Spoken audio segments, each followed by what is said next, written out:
Married, murdered, and mistaken, the widow who wasn't, inspired by true events with fictional detail added. She arrived in Boston in the autumn of 1871 when the leaves burned amber and gold and the city's gas lamps began to flicker earlier each evening. The boarding house on Tremont Street wasn't grand, but it was respectable, a home for retired librarians, quiet widows, and the occasional down-on-his-luck gentleman. No one expected much excitement from it. That is, until Mrs. Evelyn Harrow appeared on the doorstep. She wore a black traveling coat with a velvet collar, gloves that buttoned to the wrist, and a hat draped in mourning tulle that veiled her face entirely. The landlady, Mrs. Cranley, would later say that Evelyn's voice was the softest thing I've ever heard, like breath through lace. When asked about her past, Evelyn offered only fragments. She was from Savannah.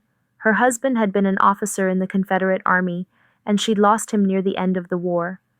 She said she had no children, no family, only a few personal belongings and a pouch of gold coins to pay for her stay. Mrs. Cranley didn't press further. Why would she? A grieving woman with good manners and gold was a welcome tenant. But Evelyn's presence did not go unnoticed. Within a week, the other residents began talking, quietly, behind doors. She was graceful, elegant, and strangely magnetic. She rarely spoke at dinner but listened intently. Her eyes, an unusual shade of deep moss green, seemed to flicker between sorrow and calculation. And though she wore no rouge or jewelry, even the most hardened of spinsters agreed she was captivating. But what no one in that house knew, not then, was that Mrs. Evelyn Harrow had been married 3 times before, and each of her husbands had died. Her first husband had been Thomas Radley, a wealthy tobacconist in Savannah. His obituary read like a Greek tragedy, struck down by sudden illness only 3 months after marrying the beautiful Clara Belle Morgan, a woman who'd arrived in town with little more than a corset and charm. Locals recalled their whirlwind courtship, moonlit walks, carriage rides, the scent of magnolia in the air. Thomas, normally cautious, had been enthralled. He'd changed his will just days after the wedding. Clara had insisted on making his evening tea herself, and the night he died, it was she who had brought it to him, sweetened with honey and something else. He was found slumped over his desk, lips tinged a strange bluish gray. The physician called it a heart attack. No autopsy was done. Clara, now a very wealthy widow, cried beautifully at the funeral, and a week later she vanished. She reappeared in Charleston as Miss Clara B. Winslow, no longer a widow, but a charming music teacher. There she met Edgar Miles, a shipping merchant known for his indulgences and impatience. Clara played coy. Edgar proposed within 2 weeks. They married at a private estate. This time, Clara didn't even wait 3 months. Edgar was dead within 8 weeks. Poison, again undetected. His death blamed on laudanum and stress. This time, Clara left behind something curious. A wire transfer receipt for $1,200 sent to an account under the name C.B. Morgan. Still, no charges, no trial, just whispers. And then, another disappearance. In Philadelphia, she became Margaret Van Hart, selling sketches and giving language lessons. In New York, she was Lila Danforth, a stage performer who left the audience breathless. She moved like smoke, never staying long, always choosing men with fortunes and failing hearts. By the time she arrived in Boston as Evelyn Harrow, she had buried 3 husbands. But this time something was different. She wasn't chasing money, at least not the way she once had. She chose a quiet boarding house, not a grand estate. She wrote letters, not contracts. She stared out windows for long hours. And then she met Dr. Ambrose Whitmore.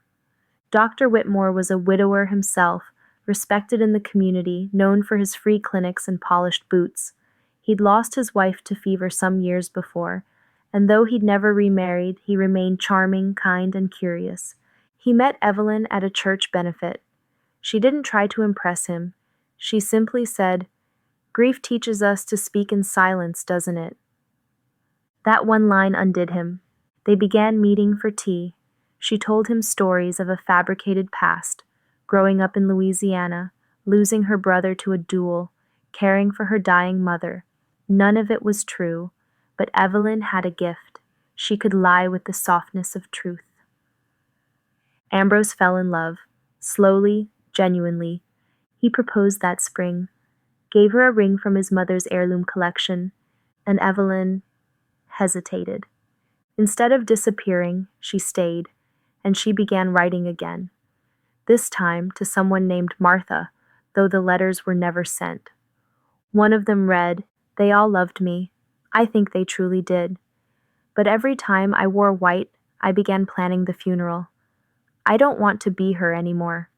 Not the widow, not the poisoner. Just a woman who wants to live, and maybe be forgiven." But forgiveness is rarely granted to those who never confess. Unbeknownst to Evelyn, Ambrose had begun to suspect something. A passing comment she made about Charleston, the way she flinched at the word arsenic, the landlady's memory of her paying in gold coins when most widows struggled to eat.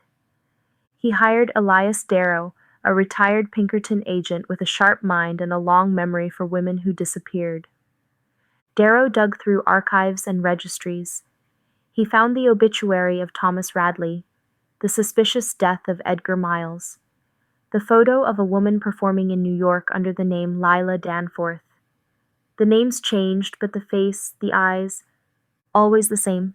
He tracked her to Chicago, where she was now calling herself Isadora Bellamy, teaching piano to daughters of bankers and judges. He waited outside her studio, and when the final student left, he stepped into her doorway. She didn't scream, she didn't run. She simply looked at him and said, "I was wondering when you'd find me." They spoke for an hour. She confessed nothing and everything. She said the names like old friends, Clara, Margaret, Lila, Evelyn. She denied murder, but not the marriages. Said she'd loved them all in different ways, but couldn't stop disappearing. She asked Darrow for one night's grace. "I'll come quietly in the morning," she promised. "Just let me say goodbye to whoever I've been pretending to be." He left. When he returned the next day, the apartment was stripped clean. The piano still held the echo of its last note. On the table was the engagement ring from Dr. Whitmore, placed carefully inside a folded letter. "To every man I buried, you loved a ghost, and I gave you all I had. But I was never her. I was never Evelyn, and I never will be." A year later, a passenger manifest listed a woman named Isadora B. Harrow traveling to Argentina. Her age matched. So did the handwriting on her immigration form. But nothing else was ever heard of her again. Some say she started over, married again under a new name. Others say she retired by the sea, living quietly, her crimes buried deeper than any husband. But in Boston, Charleston, and Savannah, if you say the name Clara Belle Morgan, the old families still whisper, "She was the widow who wasn't." Thank you so much for watching. Until next time,